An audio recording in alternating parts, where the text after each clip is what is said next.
Bonjour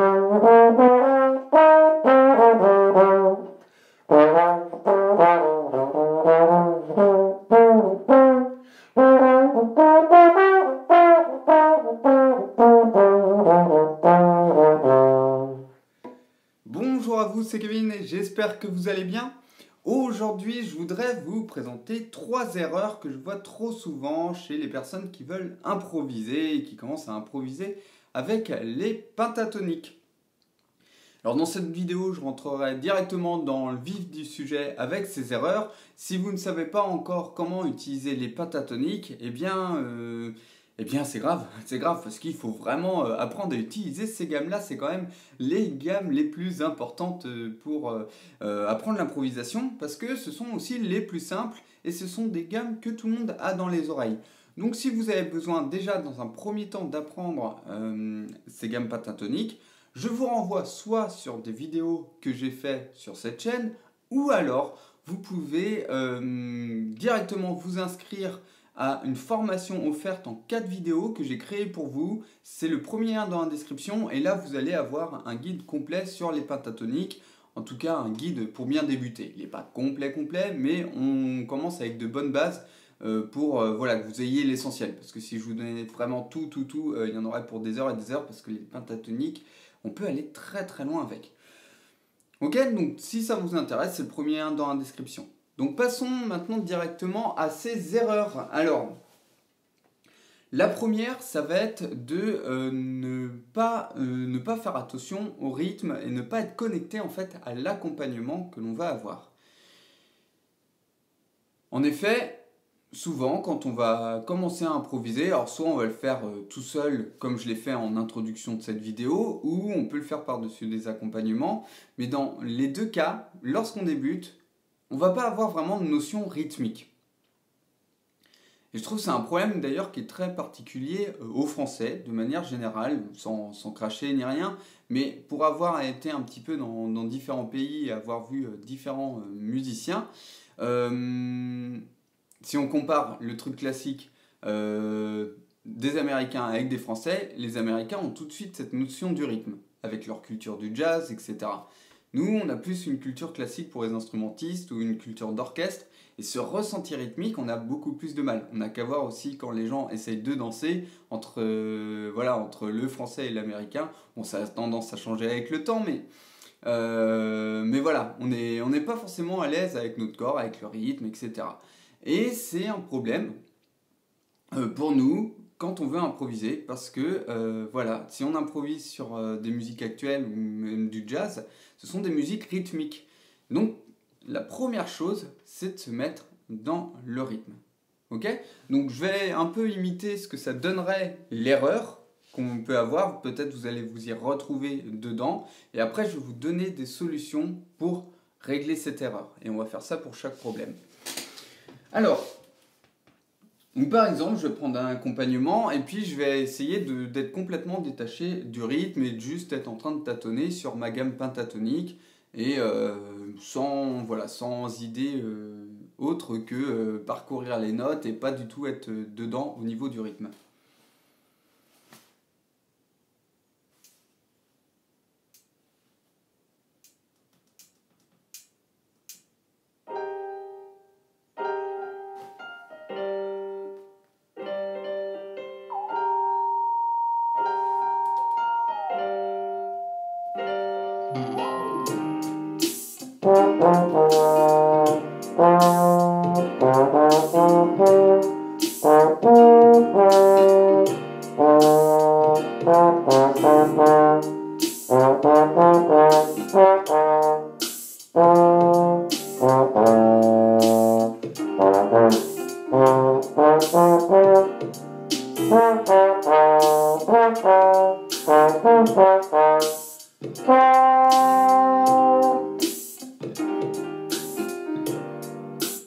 Donc voilà, typiquement, là c'est un peu, on fait les notes une à une, ça ressemble un peu aux enfants qui vont essayer d'appuyer sur les touches du piano pour les premières fois, en s'amusant mais sans vraiment être dans le flow. Alors comment on va se mettre justement dans ce flow ? Première chose, toute simple, vous forcez-vous en fait à jouer des notes que sur la pulsation. Déjà pour vérifier que vous la ressentez bien. Donc là, sur ce genre de rythmique là, c'est assez facile, c'est boom bap. Hein. Et donc du coup, la pulsation, voilà, elle est très simple. Donc on va jouer simplement sur cette pulsation. On se concentre juste sur les attaques, on n'est pas obligé de faire que des noirs non plus, genre faire pom pi pam pam pa pi pa pa pi pi pa. Ça risque d'être un petit peu ennuyant, mais on va faire toutes nos attaques sur la pulsation. Donc après on peut faire des longues notes, on peut faire quelques noirs à la suite, mais voilà. Je vous donne l'exemple concret, vous allez voir à quoi ça ressemble.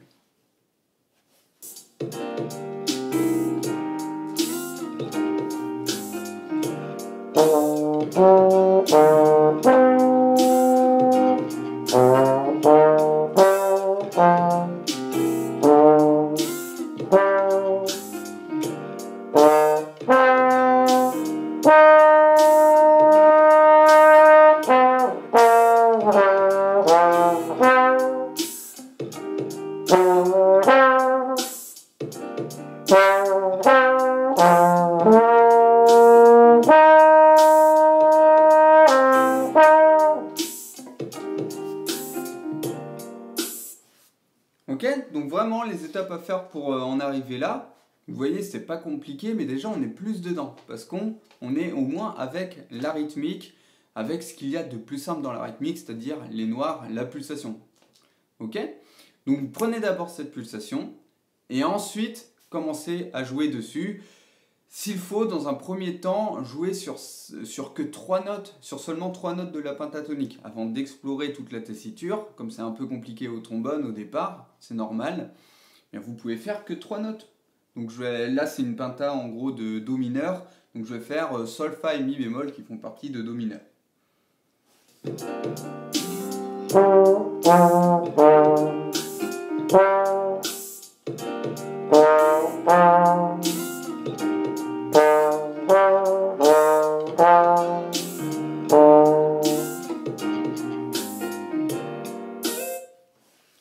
Ok,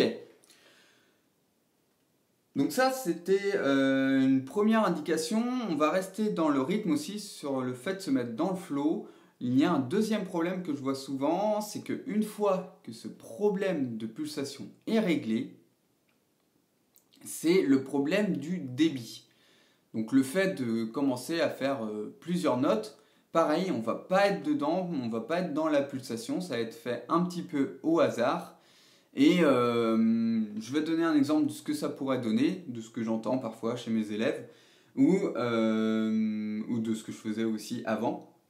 Et puis je vais vous donner un élément pour corriger ça.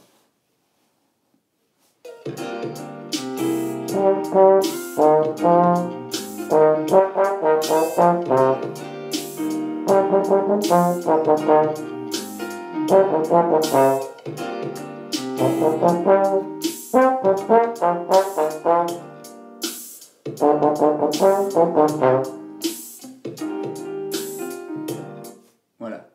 Ici, on a quelque chose qui n'est pas vraiment fluide. Dans le débit, donc on a quelque chose d'à peu près régulier et encore, c'est voilà ce que j'entends souvent, c'est qu'on n'est pas vraiment pile dans les doubles croches. Quand je parle de débit, en fait, c'est le fait de diviser le temps par 2 ou par 4.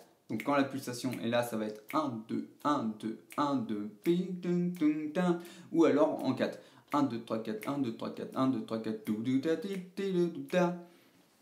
et les problèmes qu'on va avoir avec le rythme, c'est dès qu'on se met à faire des débits, donc des notes plus rapides. Alors souvent en trombone, on va rester sur les mêmes notes au départ parce que c'est dur d'enchaîner avec la coulisse.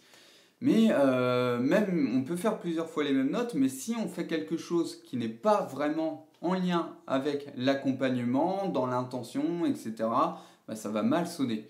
Donc, par exemple, un truc que j'ai fait avant qui ne marchait pas très bien, c'est d'être que sur des notes très sèches. Je ne mettais pas beaucoup d'air, il y avait beaucoup de langue, et ça faisait ta ta ta ta. Donc ça peut être rigolo 5 minutes, on peut même utiliser ce genre d'outil pour faire des contrastes, et on parlera de ça plus tard. dans cette vidéo, mais de manière générale, si on fait que ça, ça fait un peu trop amateur, ça fait pas une improvisation super fluide. Alors, ce que l'on peut faire à la place, c'est déjà mettre plus d'air et être plus dans un jeu qui va être fluide.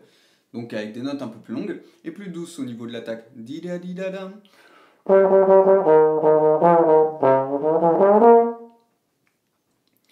Et ce que l'on peut faire aussi lorsqu'on a un peu plus d'expérience, ce sera même rajouter des accents.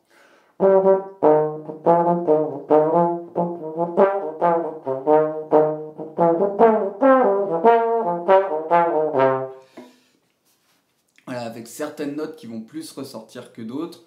Donc avec un peu de pratique, ça vient, ça se fait presque au feeling. J'aime pas trop parler de feeling avec l'improvisation parce que quand on donne ça aux élèves, c'est ok, super, je fais au feeling, mais je fais comment donc j'aime bien vous donner des choses concrètes.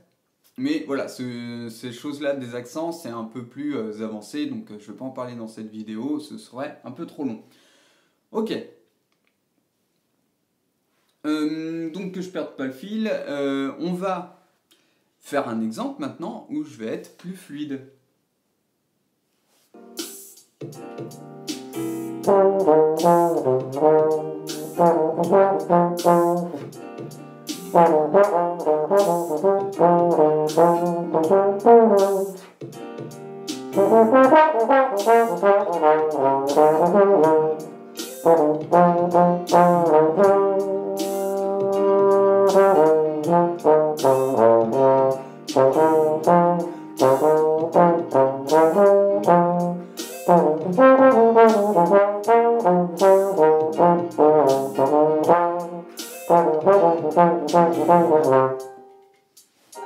Parfait.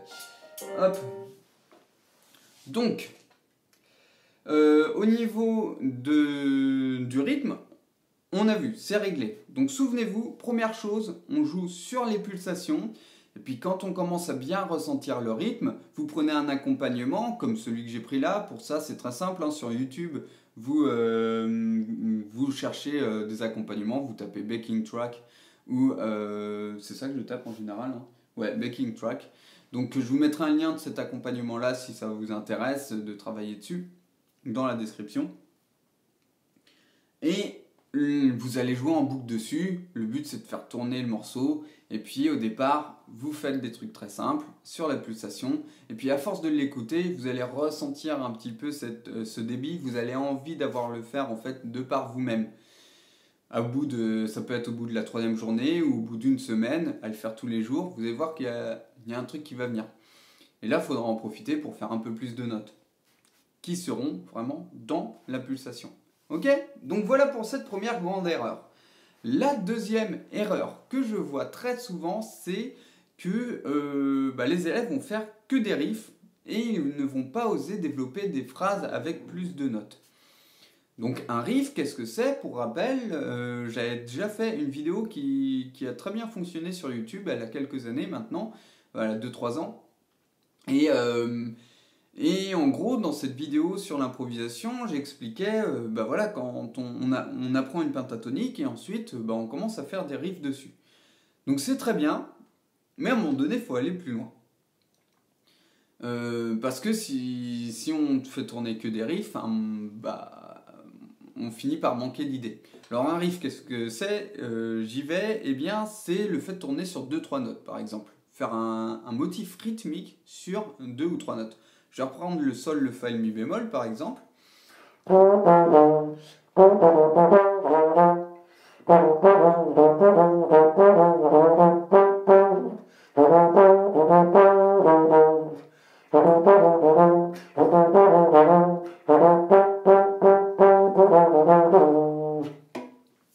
Ok, donc quand on fait ce genre de choses-là, c'est cool, on peut déjà bien s'amuser, mais à un moment donné, il faut aussi oser se lâcher et faire des phrases plus longues.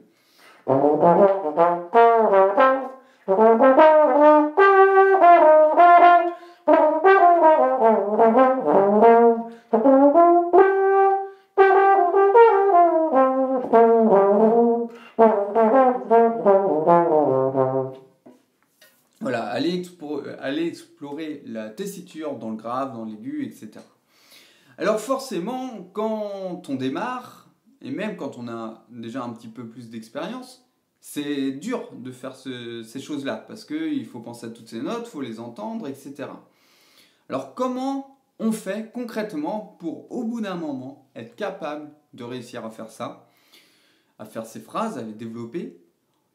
Il faut travailler ce que j'appelle des patterns. J'ai déjà fait des vidéos sur ce sujet sur la chaîne, je vais faire un bref résumé ici. Et je vous rappelle aussi que dans le lien dans la description, vous avez un cours plus complet sur les pentatoniques et je vous parle aussi plus en détail de ces patterns, de comment les mettre en place. Ces patterns, c'est vraiment la solution qui va vous permettre d'être vraiment à l'aise avec la coulisse. Parce que c'est très souvent qu'on me dit, voilà, le problème au trombone, c'est quand même le bras. C'est vrai que la mécanique, quand on compare à la trompette par exemple, la trompette, bon, c'est facile quelque part, parce que maintenant que je me suis mis à la trompette, je vois que c'est pas toujours facile, il y a d'autres difficultés, mais au niveau de la mécanique, ça n'a rien à voir, c'est quand même beaucoup plus simple. Puisque appuyer sur un piston, c'est court la distance. La coulisse, voilà, c'est long, donc plus de distance, ça met plus de temps. Donc pour jouer plus vite, c'est plus compliqué. En plus, la trompette c'est on-off, c'est-à-dire, voilà, vous avez une position fermée, une position ouverte. Le trombone, quand vous mettez votre coulisse à un endroit, pour avoir la bonne note bien juste, c'est compliqué au départ. Souvent, par exemple, on va confondre les deuxième et troisième positions. C'est quelque chose que je vois très souvent aussi chez les élèves, avoir des deuxièmes positions un peu basses ou des troisièmes positions un peu hautes. Tout ça pour dire que la mécanique du trombone, elle est plus complexe et c'est normal si on a du mal à jouer vite du coup avec cet instrument. J'avais un élève qui me disait toujours, voilà, le trombone c'est pas très véloce, et en effet, c'est pas très véloce de base, mais on peut quand même y arriver. Et le meilleur truc que je connaisse pour ça, c'est les patterns. Donc travailler des patterns sur les pentatoniques. Donc le pattern le plus simple, si je prends en Do mineur, c'est de faire en fait 4 notes ascendantes et de partir de chaque note de la pentatonique. Donc là, je suis parti de Do, Do, Mi, Fa, Sol. Ensuite, on part de Mi bémol, Mi, Fa, Sol, Si. Ensuite de Fa, Fa, Sol, Si, Do. Puis Sol, Sol, Si, Do, Mi, etc.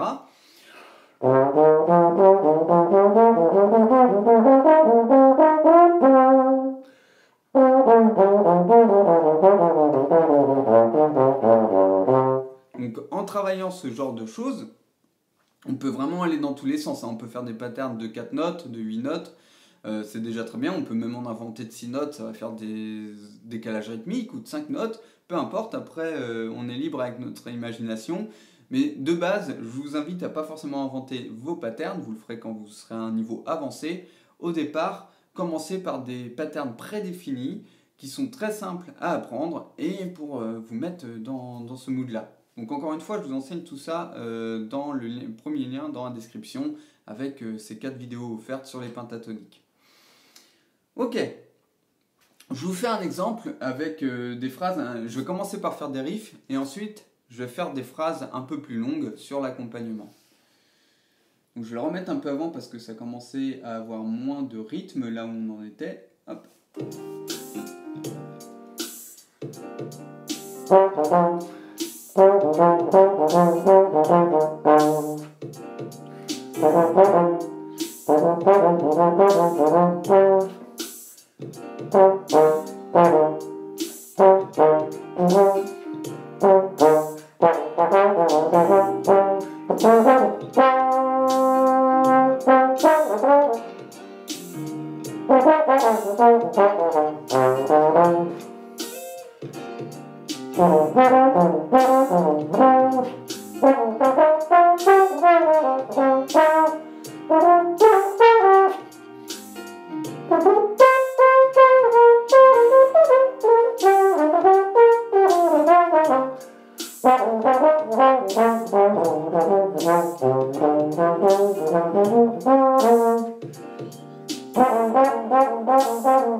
peut, au bout d'un moment, vraiment commencer à s'amuser. Il y a un autre truc qui est bien aussi quand on travaille les patterns, c'est que c'est des phrases qui sont plus longues, donc ça fait bien travailler le souffle, ça fait bien travailler l'endurance aussi. Et moi, c'est un exercice qui a été excellent. Alors, il faut prendre une bonne pause après l'avoir fait, cet exercice, parce que au bout d'un moment, du coup, on augmente notre endurance parce que c'est vraiment intense comme exercice. Et comme on gagne en endurance, on gagne aussi en aigu. Et c'est donc un exercice qui m'a aussi bien fait développer ma tessiture. Donc je ne l'ai pas travaillé dans l'aigu tout de suite, et d'ailleurs je le déconseille parce que ça ferait beaucoup trop mal. Au début on le travaille, ce genre d'exercice, vraiment dans le grave, dans le médium. Donc vous allez voir que c'est déjà physique.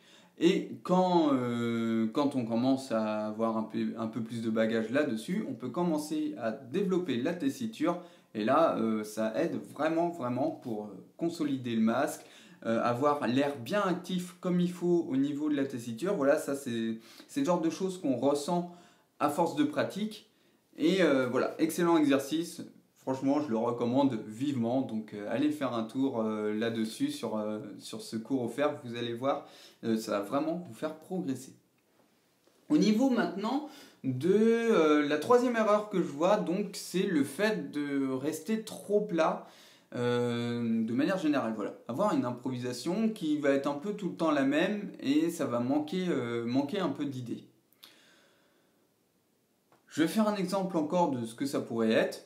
Donc je vais partir sur une idée d'improvisation et je vais garder un peu tout le temps la même et on va voir que au bout d'un moment on s'ennuie. Même si ça peut très bien sonner les 5 premières secondes, au bout d'une minute, ça y est, on a compris et le public s'ennuie.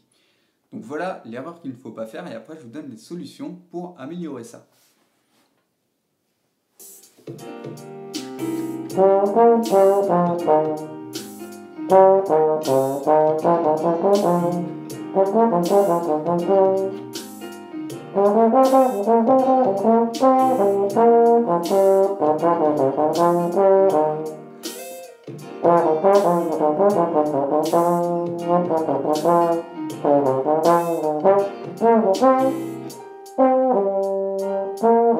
Ok, et là on a quelque chose de nouveau qui arrive avec l'accompagnement, donc ça peut casser mon effet là. Ok, donc vous avez vu, ça sonne, ce que j'ai fait là, ça marche, mais c'est tout le temps la même chose. Il y a une petite variation dans le rythme quand même, donc ce qui rendait le truc intéressant. Au départ, je suis parti plutôt sur les croches, et après, je partais un peu plus sur des doubles. Donc déjà, on avait quand même une idée de choses pour varier, mais on peut aller plus loin là-dessus. Alors, pour varier, qu'est-ce qu'on va utiliser? On va utiliser les contrastes. Les contrastes, c'est vraiment un truc super à utiliser en improvisation pour être sûr de réveiller votre public. Parce qu'au bout d'un moment, quand on écoute typiquement du jazz, mais aussi sur d'autres styles de musique, quand on va par exemple dans des bars et écouter des jam sessions, voilà, les gens qui sont là vont entendre plein d'improvisateurs à la suite, et au bout d'un moment, ils peuvent s'ennuyer. Bon, souvent, comme c'est dans des bars, ça va, ils boivent un coup et puis ils oublient qu'ils s'ennuient, mais quand même, on va essayer, nous, de faire en sorte que ça n'arrive pas et que même celui qui reste sobre ne s'ennuie pas. Et comment faire ça? Eh bien, grâce au contraste. Donc vous pouvez contraster avec la personne qui a joué avant vous, mais déjà vous pouvez contraster dans vos propres jeux à vous lorsque vous improvisez. Et je vais vous donner 2 types de contrastes qui marchent très très bien. Il y en a plein, je développe plus ça dans la formation offerte, mais sachez qu'il y a énormément de contrastes que l'on peut utiliser. Et je vais vous en montrer 2 déjà qui sont très efficaces. Le premier, ça va être le fait de jouer sur les nuances. Jouer sur piano forte. Ok? Donc le fait de jouer pas fort et jouer fort. Je vous fais un exemple, vous allez voir ce que ça donne.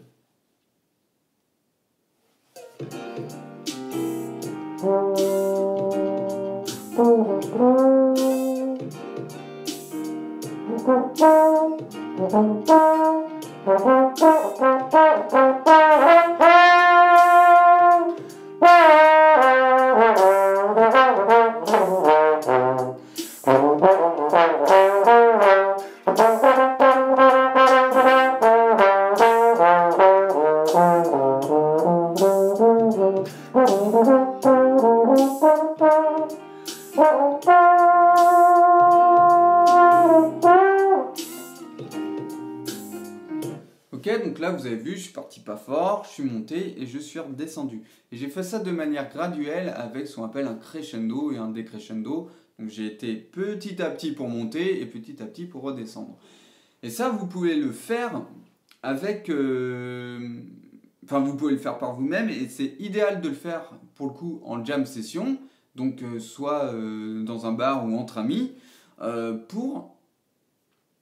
Enfin, vous allez voir qu'en fait, si vous faites ça correctement et que vos amis sont bien à l'écoute, ils vont vous suivre.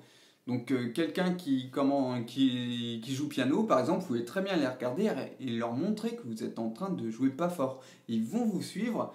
Et puis à un moment donné, vous allez vous lâcher, faire monter la sauce et jouer plus fort. Et pareil, ils vous suivront. Si ce sont des musiciens compétents, vous êtes sûr qu'ils vont vous suivre. Et même même s'ils ne sont pas si compétents que ça, c'est-à-dire même si voilà, ce sont des musiciens qui ont que quelques semaines de pratique, je pense que ça peut très vite venir parce que c'est instinctif. C'est instinctif, on fait de la musique ensemble et on s'écoute et du coup on va jouer là-dessus.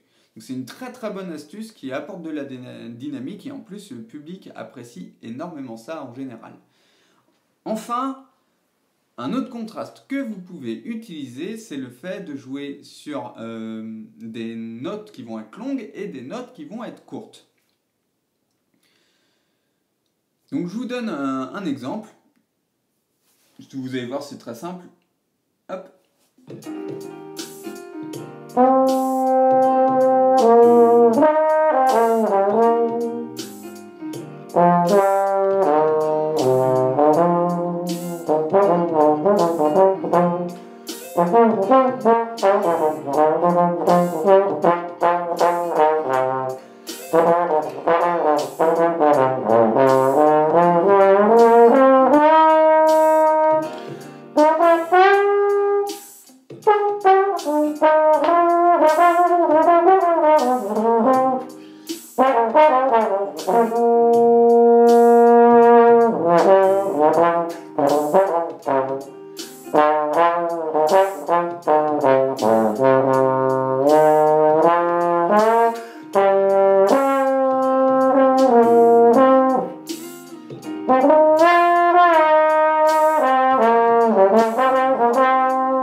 Donc voilà, genre d'exemple, on fait des petites phrases avec plusieurs notes et puis on alterne avec des notes qui vont être plus longues ou plus legato,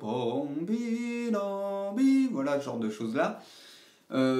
Et ça fonctionne très bien aussi pour amener du contraste. On est vraiment sur deux atmosphères différentes, une atmosphère où on raconte plus de choses et puis une atmosphère où on va plus poser les choses et on va plus être dans l'intensité.